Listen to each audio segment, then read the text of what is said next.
Hello again, Pinoy Sinenzed. So let's talk about OET, different from IELTS. So we can discuss the reading, speaking, writing, and listening part of. So in the listening test, in the OET, what you're going to expect is that there are actually three different parts. So in part A, okay, you're going to hear a consultation between a healthcare worker and a patient. Now, you might be wondering, like, it may be like a visit to the clinic, but it's not designed to be like their first time. Usually it's a referral or a follow-up, okay? The reason for that, during our OET teachers training, the reason for that they have designed the test, it's because if the listening audio is about a first time consultation, even if you didn't hear the word, but we already know like what those symptoms mean. I mean, what do those symptoms signify? What illness do they signify? So let's say in the speech of the patient, he says, I'm having problems with breathing, and at the same time I just ate peanut butter. So in your head you already have an idea that it might be an allergy, right? Okay, or probably asthma, we don't know. But at least I mean, like, you have derived that answer not because you listened to it, but because of your prior medical knowledge. That's why they designed that part A, or they don't call it part 1, they call it part A of the listening test, to be either a referral or to be a follow-up visit. Okay, and then it has also 2 extracts. The part B is also a it's a multiple choice, and it has 6 different items. So in all of those items, it has its separate audio. So basically you have 6 different extracts, and it could be, I mean, like, most of the time it's a conversation, all right? And then in a way they are using workplace English, all right? So it could be between a radiographer and a consultant, and there's a question there, then you have to find the answer. This is in contrast with part C, because part C, the audio there is more of a medical lecture, okay? So in the medical lecture, it could be like only, the person is the only one talking in that audio, and then the other audio is that it could also be an interview. So the good thing about interviews is that every time that the interviewer asks the question, it actually is like a clue that you're off to the next number. But in contrast, if it's only like one person giving a medical talk, all right, you really have to listen carefully to what the speaker is saying, so that you just know which part you are already in. That's why when you answer the listening test, you have this, what we call the pre-listening, during listening, and after listening. In the pre-listening, usually you have 30 seconds, okay, to look at the questions. Actually, it differs with different parts. Sometimes, if I'm not mistaken, in part A, it's around 10 seconds or so. But definitely, for part C, it has a longer duration because it has more items. And then, so what you do in those seconds in the pre-listening is to look for the keywords. All right, because those would serve as your signpost. You know already which part the audio is in because of the keywords. And when you talk about keywords, I mean here, what I mean here is the content words. So content words are nouns, numbers, figures, okay? These are the words that give information, in contrast to auxiliary words. Auxiliary words are just mere connectors, like in, on, at, preposition, and so on. So don't underline everything. You have to be strategic. Okay, those keywords must be unique with that item alone. It mustn't be repeated in any other items. Because if that is the case, how else will you know that you already are in the right number? Okay? Correct. So, that's what I can say about in the OET listening. So when it comes to preparation, skills building, I highly suggest that you listen to Australian Prescriber. That's a podcast. Actually, there are so many other podcasts, but when I listen to Australian Prescriber, I like it in a way that their podcast is clear, because there are some other podcasts that are because it's recorded from a radio show, so there are some sometimes like vagueness in their recording. So Australian Prescriber is what I would suggest. They should give me a how do you call it, like a fee. Commission fee. anyway, again, going back to the Australian Prescriber, you could listen to them in the Spotify. I listen to them in the Spotify, and then if ever that you have difficulty at first in catching up with the accent in Australia or New Zealand, you try to reduce the speed first, because in podcasts, even in YouTube actually, you could adjust the speed. You try to look like there's 1x. When you click on that, there's 0.8x, 0.5x. You try to click 0.8. It would somehow slow down. And once you're able to catch up with it, try to go back to the normal. Okay? Nice technique. Yes. You know, for most Filipinos, we don't have a problem with American English because that's what we have been exposed to. But when it's our first time to listen to an Australian English, you know, or to New Zealand English, it's really like difficult for us.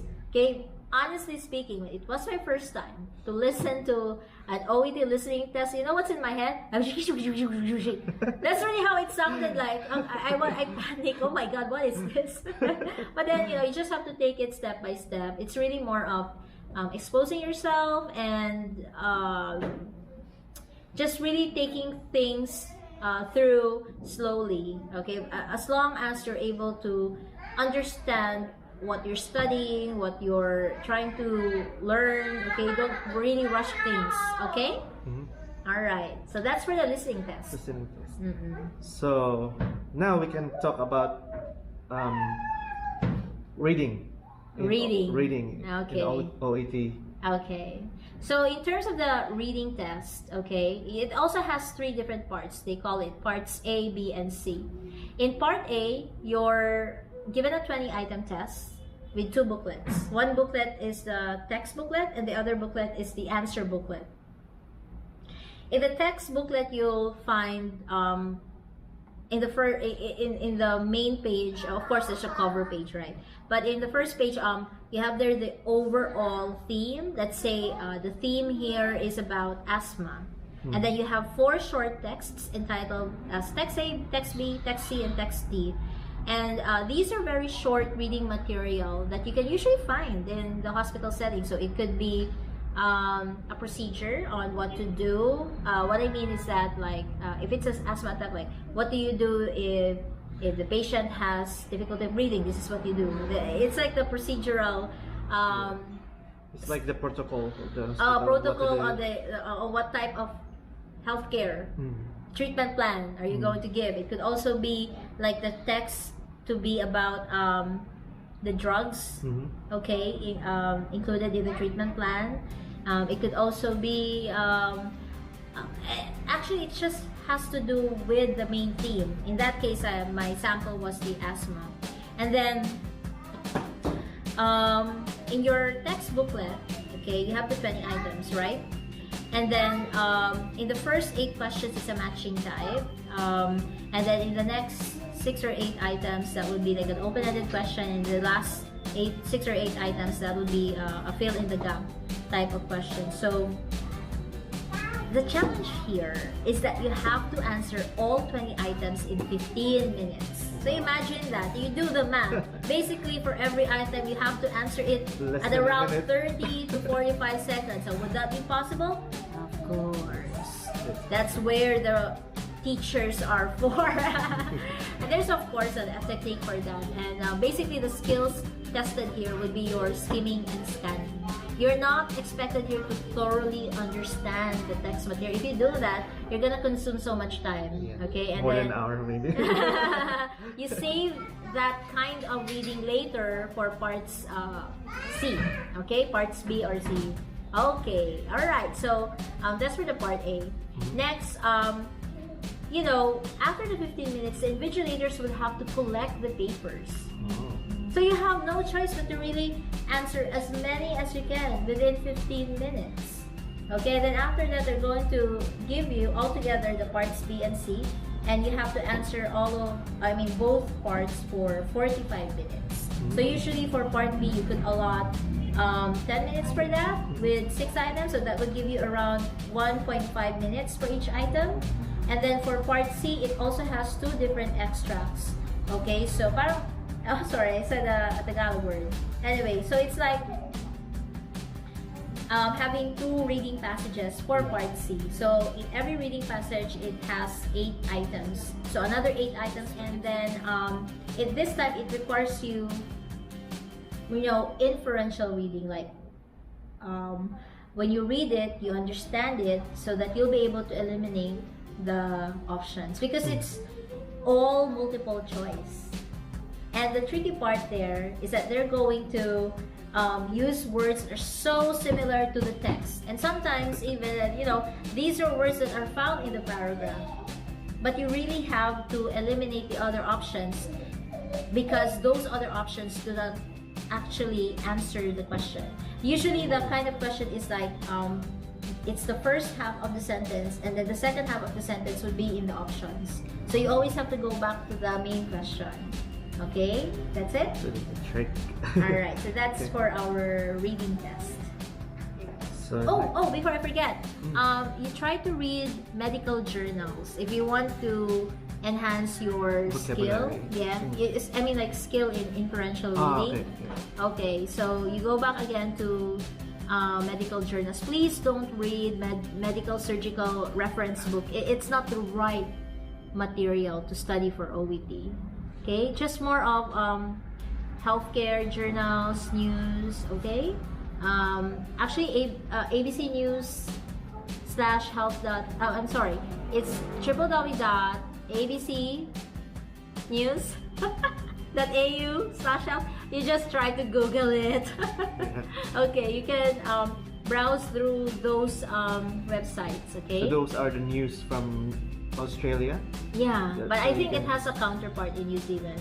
Okay? Alright, but my suggestion is to still continue exposing yourself for the Australian English, because it's an Australian test anyway. Yes. Alright? Okay. Okay, break them out. Break one is still here. We're still here. We're gonna talk about. Say hi. Say hi. Anyway. So we'll talk about writing in OET exam. Okay. So, you know what I like about the OET writing compared to the IELTS writing is that it's letter writing. It's much easier. In a way, but I don't If you're in medical field. Yes, of course. But I mean, like, the tricky part in the OET writing is your analysis, okay? Because you're given a case note. For you to have an idea what a case note looks like, it's like, do you remember your case presentation when you were in the 4th year college? Alright, isn't it that in the first few pages of our case presentation, there is a summary of the patient's case, where we have the patient's name, age, diagnosis, past medical history, until the discharge plan. That's what you're going to expect in the case notes. So most of the time, the problem lies within the understanding of the case notes. It's really important for the candidate to identify who you are writing to and why you are writing to that person. Okay? So it's always the two, the recipient and the purpose, because if you get them wrong at the very beginning, the rest will follow. Okay, so for example, this is a very common case. For example, like in your case notes, you're supposed to, discharge the patient to this nursing home, and then you forgot that actually the elderly patient has already come from that nursing home. Okay, and then because you forgot about that, you included the patient's medical history, social history, and so on. So you have added irrelevant details to the recipient, Because they already know the patient. Of course, Yeah. the patient is That's already good. from the nursing home. So that's also one of the grounds why some candidates, even if they have impeccable English, all right, they get they get C plus or C because they have included irrelevant data. It's the same thing with a general practitioner. Okay, correct me if I'm wrong, but for general practitioners in New Zealand, are they also the family doctors? Yes. Yeah. Right? So if it is a family doctor, they already have a record of the patient, right? Yes. So if you're discharging the patient or you're asking for a follow-up assessment to the patient, to that doctor, okay, you do not include anymore the medical history, but some candidates do because they operate from a template. No, the wrong thinking here is that they memorize certain templates. Like if it is a discharge letter, this is the template. If it is an urgent letter for admission, this is the template, and so on. The templates are there to serve as a guide, but your understanding of the case notes must not adjust according to the template. It's the other way around. Like you have to understand why you're writing, and among all the people, why is it that it's really that person who's going to continue the care? What is that scope of responsibility of that recipient to let you, for you to endorse or hand over the patient, okay? It has to be included in his or her scope of responsibility. So for example, like for the social worker, so what is that scope of responsibility for a social worker, right? So obviously you have to, again, it depends on the case notes, but you would have, if it's a lifestyle, okay, it's really expected for you to endorse that to a social worker. Also his or her relationship, family relationship, and so on. Is there someone in his house who could be a caregiver, or does he need assistance from a community nurse, and so on? It has to adjust according to the again, to the scope of the responsibilities of the recipient. It's the same thing with writing to a doctor, okay, in different disciplines. So if you're writing to a hepatologist, there are specific data that the hepatologist must know, as opposed to a neurologist. So there's a different set of They have different data. specialization. Exactly. Yeah. So it's more of audience awareness. Okay? Alright? So that's what you need to know. The top two crucial questions, okay, that you need to ask when you are analyzing the case notes. Who are you writing to? And why are you writing to that person? How are you going to continue that? How is that person going to continue the care to the patient? Alright. Okay? That's for you, right? That's very good input. Thank you for that. Yes. So the last category Mm-hmm. of the OET exam is speaking. I So- love the OET speaking. You know why? Because if you just really imagine yourself that you're in the workplace, it just really is quite easy. Okay, in a way that this is what you really are going to do on the when you're trying to reassure a worried patient, when you're trying to teach the patient or convince him or her to undergo this treatment. So it's really, So we can really use the therapeutic communication here. exactly, exactly. All right. So maybe what you can do to prepare, number one, is to reorient yourself to what therapeutic communication is.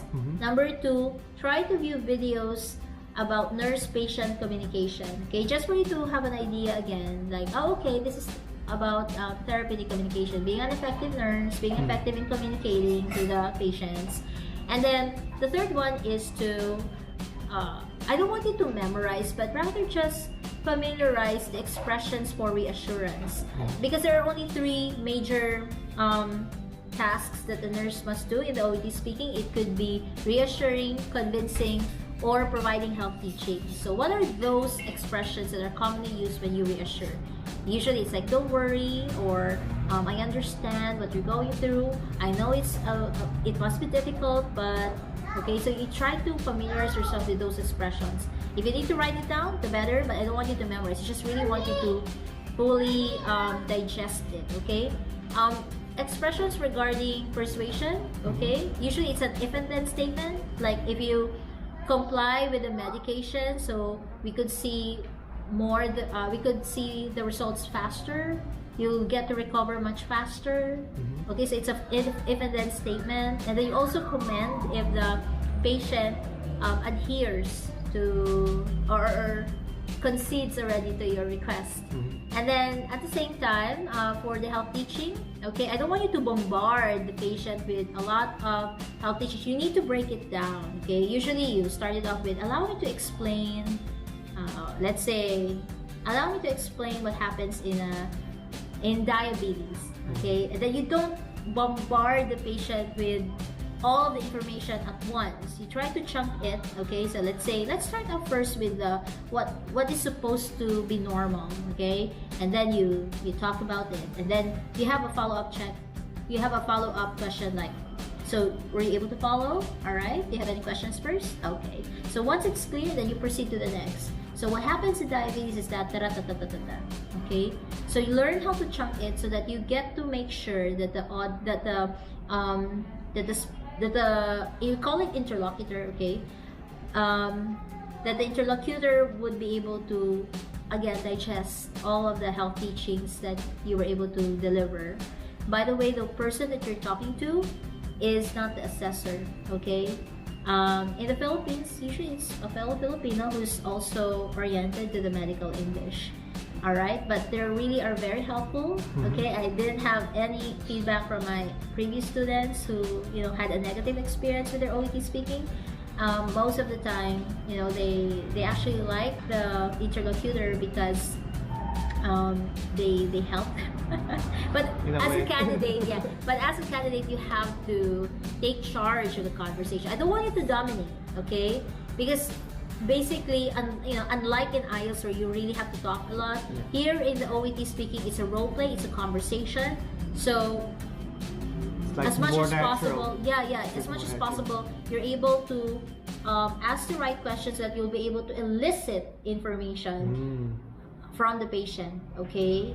So you're not supposed to dominate, but you have to take charge. Okay, don't wait for the interlocutor to guide you. You have to give you a hint. You have to take charge of it. So again, it's your job to initiate and maintain a number of inquiries, especially from New Zealand who needs help in the OET. And what I could say is that for things that you could learn from the website, of course, avail them, right?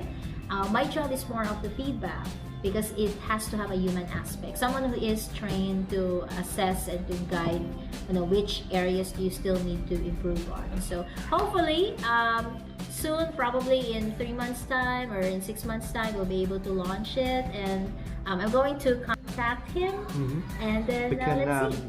Yeah, we can place your thank you again. Thank you, Rian, too. It has been 2 years? 2 years. All right. All right.